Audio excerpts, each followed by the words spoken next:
BDR বিদ্রোহের ঘটনায় করা বিস্ফোরক মামলায় জামিন পেয়েছেন হত্যা মামলায় খালাসপ্রাপ্ত ও যাদের বিরুদ্ধে কোনো আপিল হয়নি এমন 2 শতাধিক আসামি। রোববার কেরানীগঞ্জের কেন্দ্রীয় কারাগারের ভেতর ঢাকার বিশেষ ট্রাইব্যুনাল 1-এর বিচারক মোহাম্মদ ইব্রাহিম মিয়ার অস্থায়ী আদালত তাদের জামিন দেন।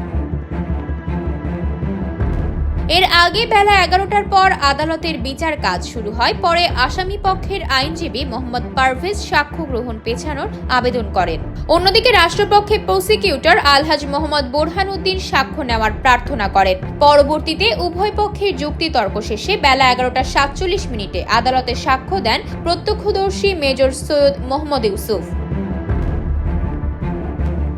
2009 সালের 25 ও 26 ফেব্রুয়ারি ঢাকার পিলখানায় সীমান্তরক্ষী বাহিনীর সদর দপ্তরে বিদ্রোহের ঘটনায় 57 সেনা কর্মকর্তা সহ 74 জন নিহত হন।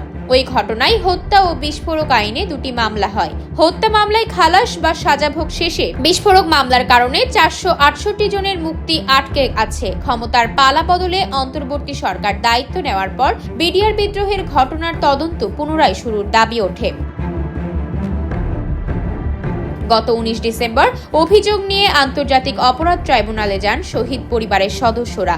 এই হত্যাকাণ্ড পুনর্তদন্তের জন্য গত 24 ডিসেম্বর আলামা ফজলুর রহমানকে প্রধান করে কমিশন গঠন করে 90 দিনের সময় বেঁধে দিয়েছে সরকার।